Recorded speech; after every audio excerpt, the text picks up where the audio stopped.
Hi, welcome to our talk. My name is Mike. I lead core and data engineering at Opendoor, and this is Min, and he's a software engineer on our data infrastructure team.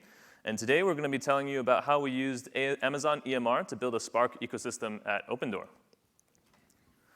So our agenda is we'll briefly cover a little bit what Opendoor is, a history of how we do data processing at Opendoor from a small startup to what it is today. Then we'll describe our EMR ecosystem at Opendoor, and we'll talk about results and future works. In addition, we'll be hosting a Q&A after, and so if you have any questions, please use the mic there so that the questions can be recorded. So first, what is Opendoor? Opendoor, the mission of Opendoor is to empower everyone with the freedom to move. The way we do that is we make it very easy for you to buy and sell homes. How does Opendoor work? The first thing that happens when somebody enters their address into the website is we'll make an all-cash offer within 24 hours. Then we will conduct a thorough home assessment. We will make repairs and minor renovations to put the home up to market standards. And then we'll list the home on the market for you to tour daily. Some stats about our company are that we are buying and selling nearly 3,500 homes every month. We have over 55,000 customers serviced to date, and we're currently in 21 cities across the United States, and we have $5 billion in GMV and 150% year-over-year growth. And if you have any additional questions, feel free to ask me after the talk. So we'll talk a little bit about data processing at Opendoor. And so why do we actually use data processing? We use it for algorithmic pricing. In order to actually be able to buy and sell homes, we need to know what the price is. We need to look at real estate data quality, how many bedrooms, bathrooms, square foot it has. We also have a lot of market analytics, trends, as well as with our company, and how to build analytics around this, and more. So at a high level, our data processing system ingests MLS data, which stands for Multiple Listing Service, which is the real estate data set, tax data, third-party data sources, and internal data sets. And we feed them into our data processing engine, and out comes algorithmic pricing, recommendations, analytics, as well as consumer data. And we also serve this data using RDS, Snowflake, and BigQuery. And today we'll be talking about our data processing engine.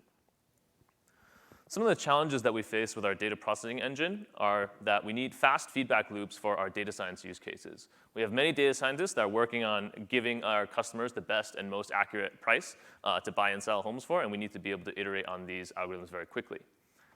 In addition, data quality is a very difficult process for real estate when we're modeling real-world things. For example, in this example, one source might say the house has 1,024 square foot. The tax assessor may say it has 1,200. And which one do we actually pick as our final number? And that may change over time. In addition, real estate kind of has complex data structures. For example, neighbors that go in and out of relevancy for a particular subject. And these require frequent batch recomputation as well.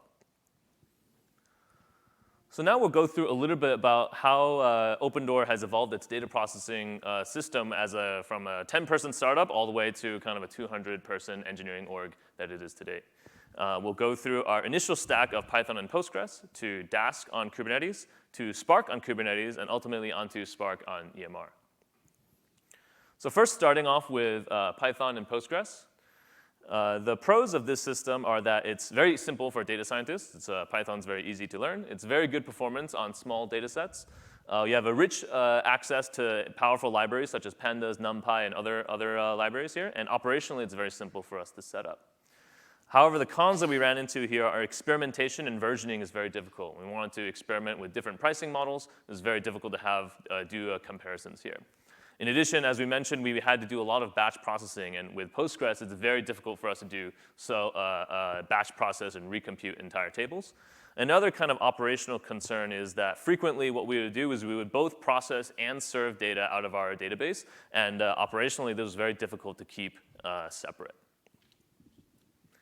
Then we moved on to a parallel processing framework called Dask. And for those that you don't know, Dask is a fully native Python parallel processing framework written in Python. And it runs actually with very highly concurrent and distributed workloads. Some of the pros here are that it has a relatively lower learning curve for data scientists. Basic parallelization tasks was actually very easy with a framework called DaskBag. And operationally, it was pretty straightforward to set up on Kubernetes. However, some of the cons were some of the higher level abstractions, such as the data frame that we'll be talking about a little bit, was very difficult to debug as it's based off the pandas memory model. And we frequently ran into out-of-memory issues, and it was really difficult to know what was going on. And as a result, basic shuffles were not always robust. We would actually have out-of-memory failures or task failures, and we wouldn't really know why. And in addition, Dask is a fairly early community, and there's limited guidance on how we should be hosting, as well as how we should do multi-tenancy and everything else. And so naturally, we moved toward Spark. And so Spark is, for a little bit of context, an open source distributed general purpose cluster computing framework. It's very popular for ETL processing frameworks and analytics and machine learning workloads, as well as batch and interactive SQL queries. However, at the time, we were already on Kubernetes, and Kubernetes at the time did not actually natively support Spark, and so we had to actually be a little bit creative in our Spark setup. So this is kind of a very high-level overview. We'll be going into a little bit of this detail in future slides, but this was the way we set up Spark on Kubernetes, where basically the entry points are Airflow, which is a task management system, and Jupyter Hub for data science usage. And what we would do is we would actually just spin up each of the Spark components as Docker components, or Docker containers. And so as you can see in this diagram, for each of our Airflow tasks, we would actually spin up an independent Spark cluster with one Spark driver with a Docker image, and the workers would also have Docker images. And we would actually manually specify for every job how many workers you need, how much memory you need, and how much CPU you need. And so some of the pros and cons here. The pros is that it was actually very easy to version PySpark code because we were using Docker and everything was kind of bundled into Kubernetes. And so we could actually have different jobs use different clusters or different dependencies. And it was much more performant and robust than some of our other options. Some of the cons, however, were there was no dynamic resource allocation, which is something we'll be going into next. And so as a result, we had a lot of wasted resources, as well as we had to manually configure resources for every job. And this became very tedious. And as we grew as an organization, led to a lot of increase in cost.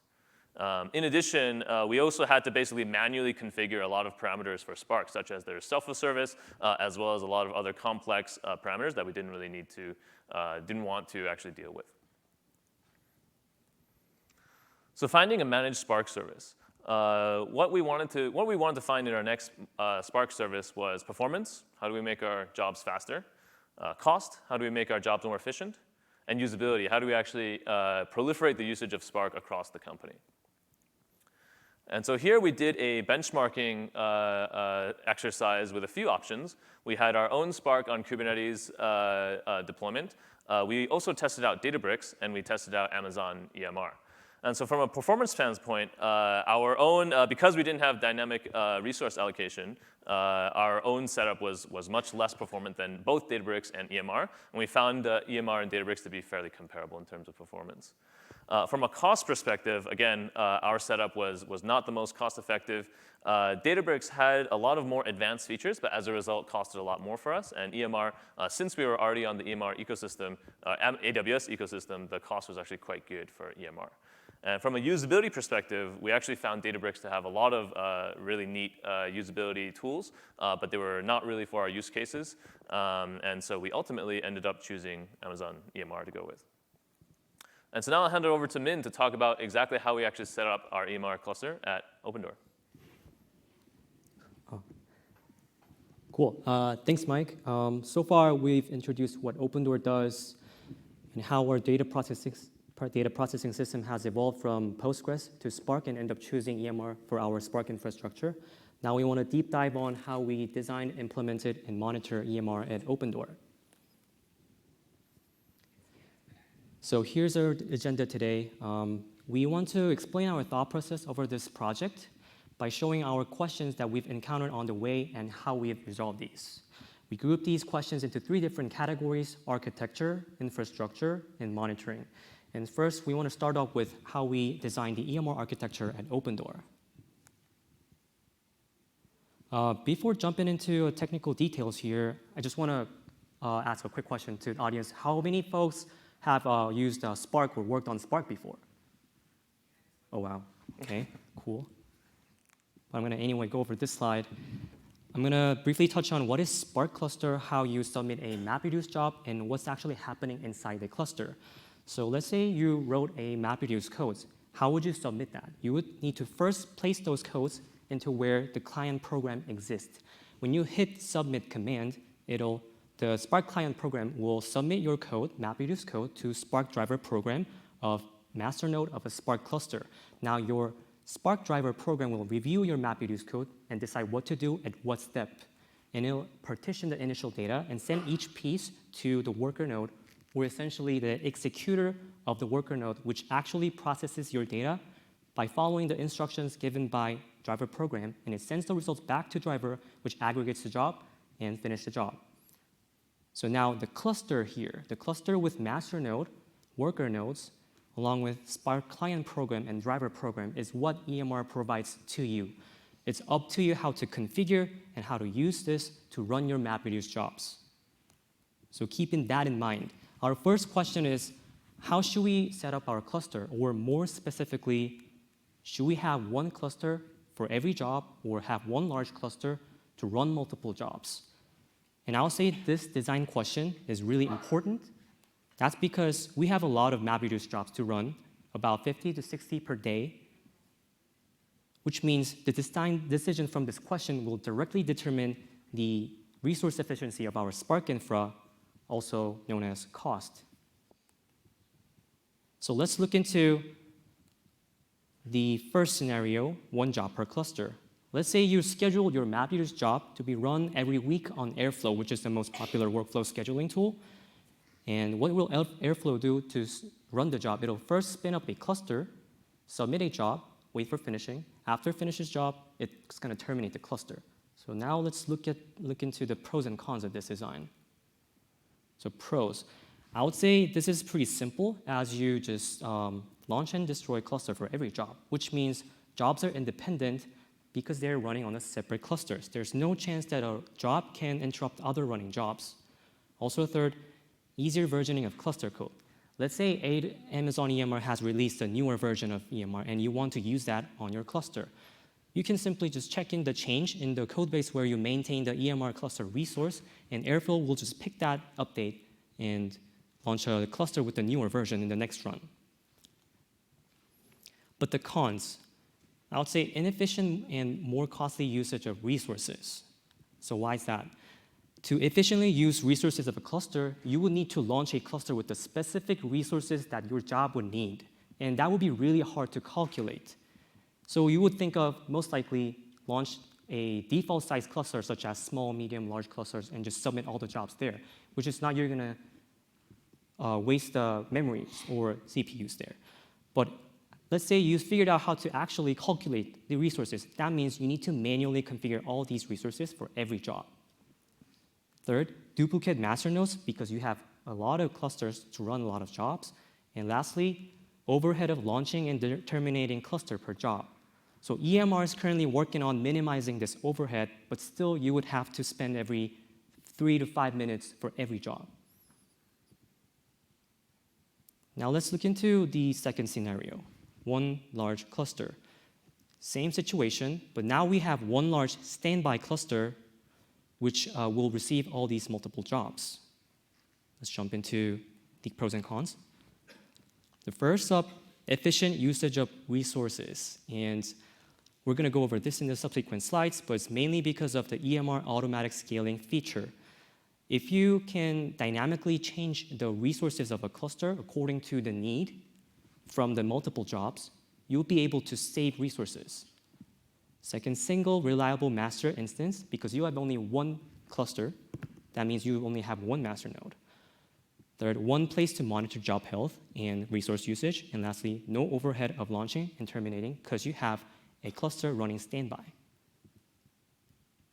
But obviously, complex architecture and job scheduling. So now you're in the situation of where a job can actually interrupt the other jobs because they are running on the same cluster. you will need to figure out how to allocate the cluster resources to each job and also schedule these jobs to run at the time when they were submitted. We're going to go over this. The other two cons, single point of failure and harder to version cluster code.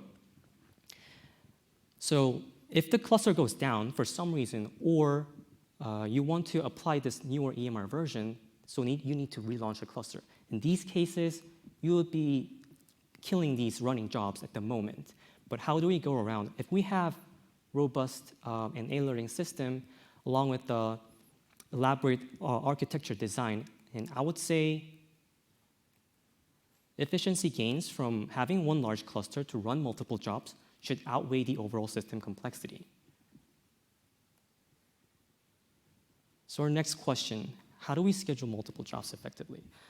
We now chose a one large cluster design. So if we restate our goal here, we want our cluster to effectively run multiple jobs in parallel at the time when they are submitted.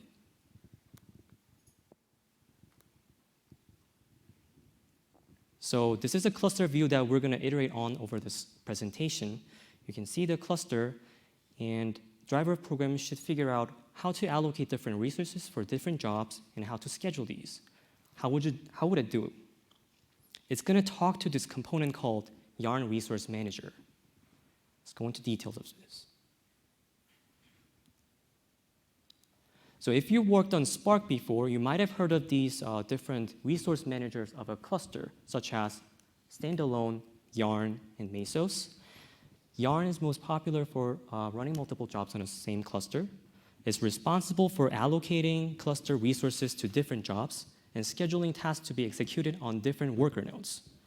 And also is used by EMR by default to centrally manage cluster resources. Let's actually focus on allocating cluster resources to different jobs part. How would it actually do? It's going to use this abstract called container, Yarn container. Yarn container represents a unit of resource allocation, has an executor inside which actually executes a single entity of job like map or reduce. Let's go back to the cluster view here. So in simple terms, Yarn can slice the worker nodes into different containers so that it can allocate different containers to different jobs. So you can see the two different colors of the containers here inside the cluster. You can see job 1 is running on 5 containers with the red color, and job 2 is running on the purple colors. So there are currently 2 jobs running at the same time in the same cluster. So now we learned how to allocate cluster resources to different jobs. How do we actually schedule different jobs so that they can run in parallel at the time when they were submitted? It's through the scheduling policy inside the Yarn component. You need to figure out which scheduling policy would best fit to your use case. There are currently 3 scheduling policies: capacity, Fifo, and fair. We're going to go over this one by one. So first up, capacity scheduler. It's Yarn's default. It allocates available resources of cluster to running jobs based on individual needs, but in Fifo manner for the jobs submitted in the same queue. So what is queue here? So with Yarn, you can create different queues on a cluster and assign different jobs to different queues. I can give you an example. Like, let's say you create 2 queues. First queue is for SLA-sensitive jobs, and the other for regular non-sensitive jobs. And you can allocate more resources to the first job so to make sure you run SLA-sensitive jobs first. But I would say we don't have the job prioritization logic yet. We just want to run all the jobs at the time when they're submitted. So I would say this is not our use case yet. Next up, Fifo Scheduler. First in, first out. Job runs in the order of submission. Jobs that get scheduled first can starve other jobs. Obviously, this would prevent multiple jobs from running, so this is not our use case. The last one, Fair Scheduler, is the most popular for large cluster for memory-intensive jobs. It enables the allocation of resources to jobs in a way that all jobs get share of cluster resources. So now we're in the situation where not the queues, but the jobs are actually fighting for resources in the same cluster. So that's what we need.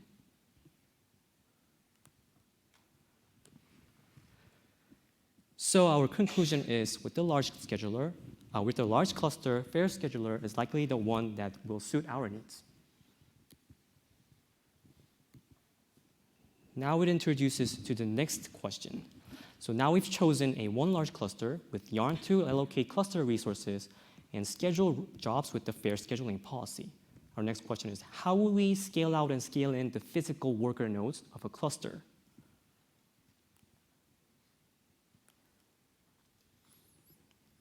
Back into our cluster view, let's say there are currently 2 jobs running in a cluster, and let's say they are fully occupying the cluster resources.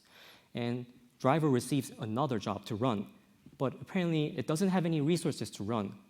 We need to somehow talk to EC2 and attach another worker node. How would it actually do?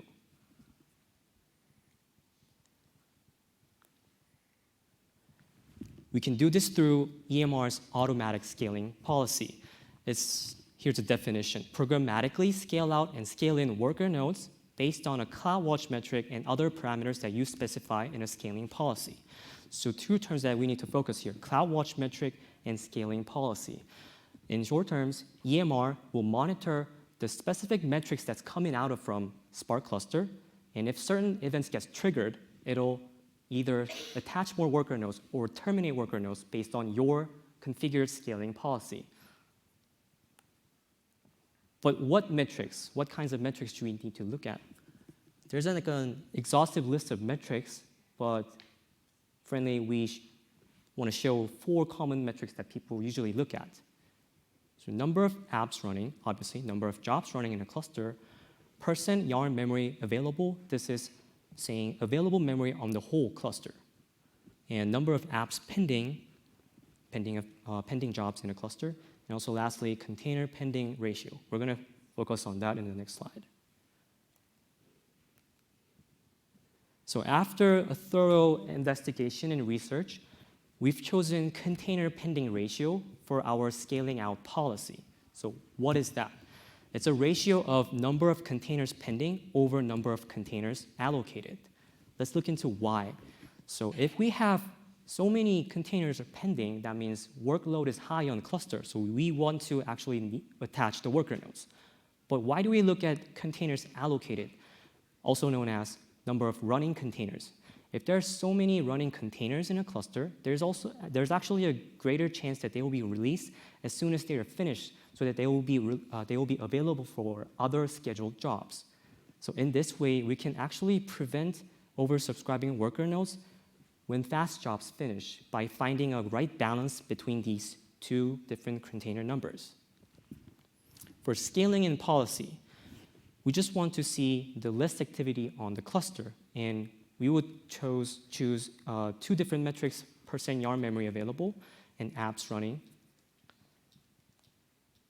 And here's an example of scaling policy of our cluster.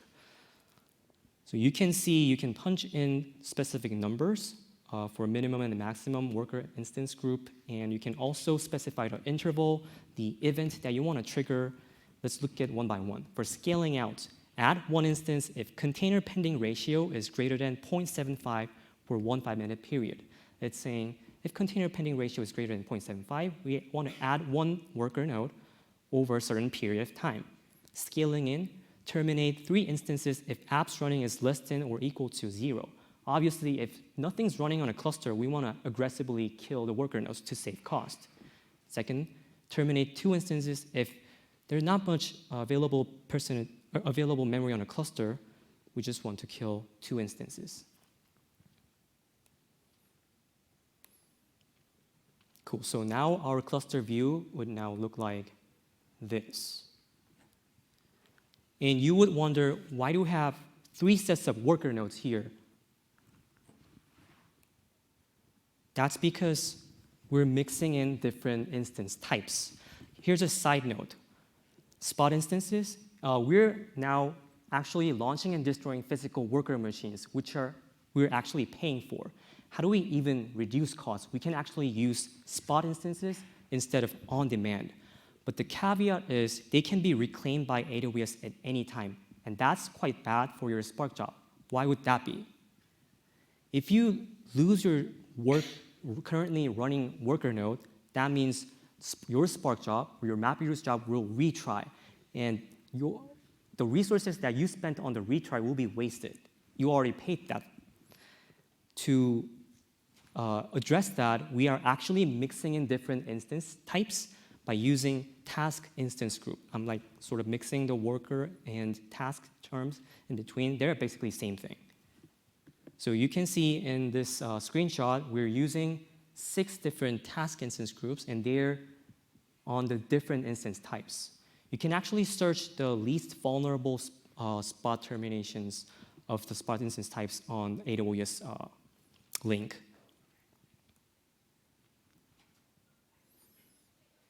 So our conclusion is configuring proper automatic scaling policies is key to having a cost-effective Spark cluster. Container pending ratio and percent yarn memory available metrics are good places to start, and actually these are most popular ones. To even reduce cost, you can use spot instances rather than on demand for worker nodes and use instance groups to mix in different instance types to get you away from the spot terminations frequency.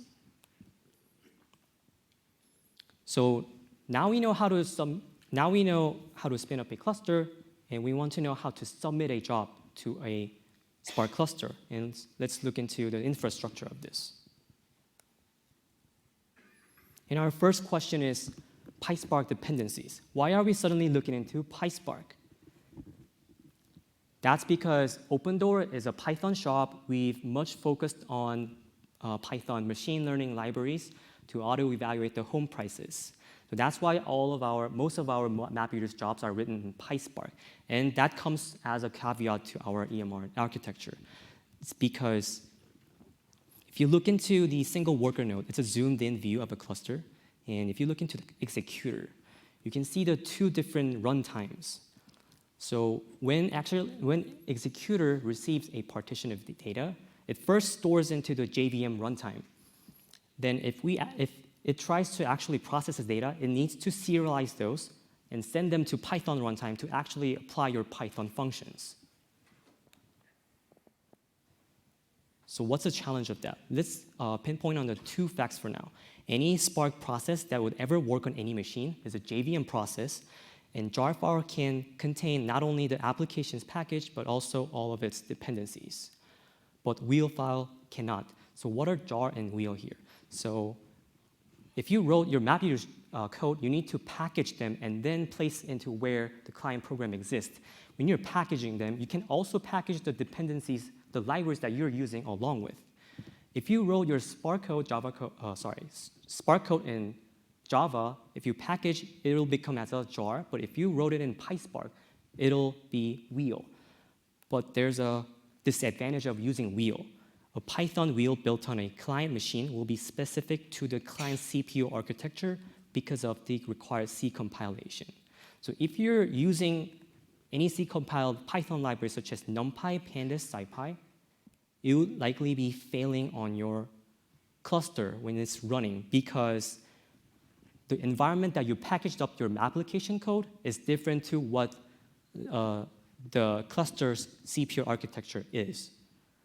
So this is why you need to actually separately pre-install these NumPy, SciPys inside the cluster. So that's why we have actually multiple clusters to run multiple jobs. If you have 2 different PySpark codes that uses different NumPy versions, you would actually need to have different clusters. And we're making advantage of the AMI, which actually has those NumPys so that you can launch different clusters with the pre-built AMIs.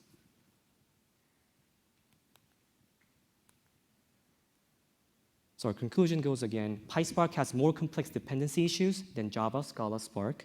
We handle this by utilizing multiple clusters per repo, per different requirements combination using AMI. So now we know how to submit a PySpark job to one large cluster But how do we actually version control these application codes? As I mentioned, when you're running a MapReduce job, you need to first place those codes into where client program exists. And then you need to run the Spark submit command. You can specify the location of your wheel as a parameter. And our goal is how to actually version those wheel files. So let's say you have a PR which changes your PySpark code and you merge it to master. It'll kick off the CI/CD pipeline. It'll first test things, obviously, and then it'll package up your code into wheel and put into a Docker image, and we're going to push that image to the Docker hub. So this specific Docker image will have your own version of PySpark code. Now, you scheduled your job on Airflow. Airflow will first spin up a Kubernetes pod before dealing with anything with the EMR. It'll first spin up a pod with the Docker image that CI/CD pipeline just built. It'll download that, and then it'll make a connection to EMR cluster, download that wheel file into cluster, and run that Spark submit command. So this is how we handle the versioning. So our conclusion here, utilize Docker to encapsulate code and Python dependencies, and also version code gets submitted to the cluster using CI/CD pipeline. Now, last but not least, monitoring. So first up is a Ganglia. It's a tool provided by EMR. It can visualize the cluster resource usage. So you see the red lines here, and left bar, Y bar shows the memory, the whole cluster memory. Red is what actually the cluster has, and blue and green are actually what we're using. So by looking at this, we can tweak automatic scaling policy to minimize those space between red line and the green. Obviously, next one, Datadog. You can integrate Datadog with EMR cluster to receive a bunch of metrics about the cluster. You can also integrate with PagerDuty to, for example, alert on so many spot terminations that you can be indicated when Spark's going to retry a lot. So we know how to monitor the cluster health now, but how do we actually quantify the job level performance? How do you actually know which job is most consuming in the cluster? Candidates are memory usage of a job, CPU usage, or duration. I would say we can simply rule out the CPU usage for now because most of the MapReduce jobs are memory intensive. So we need to somehow mix in memory and duration. We need to know somehow total memory usage of a total job duration. And luckily, Yarn component of an EMR cluster simply gives you easily. It's called Aggregate Resource Allocation. The definition is total resource usage of a job over its runtime. You can see that on the screenshot here, second to the last, and it's showing all the resources that is used for that specific job. So we set up our own pipeline to ingest these in batch and store them in the data warehouse to see how much we're using for what jobs. So at the end, one large shared standby cluster is an efficient design choice after our investigation, and first and foremost, that's because dynamic resource allocation of Yarn and EMR's automatic scaling has improved efficiency and reduced cost. Shared cluster removes overhead of launching and destroying time, and there's also no need to specify resources per job.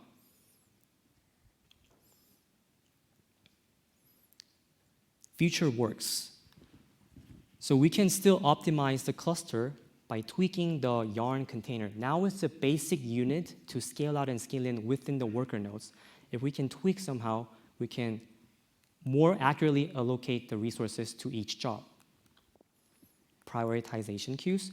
If we can divide out the jobs into SLA sensitive, not SLA sensitive, then we can use capacity scheduler to let queues to fight for resources. And the last one here is improved handling of spot instance terminations. And the answer would be automatic scaling Spot instance fleets. So we're currently mixing in different Spot instance types manually, but EMR is going to soon launch a feature called automatic scaling Spot instance fleet. What that means is if you just give a set of different instance types, EMR will just choose the least vulnerable on Spot termination, least vulnerable Spot instance type for you. And at the end, we're going to say EMR has been a solid managed service for Spark, especially for existing AWS users. Thank you.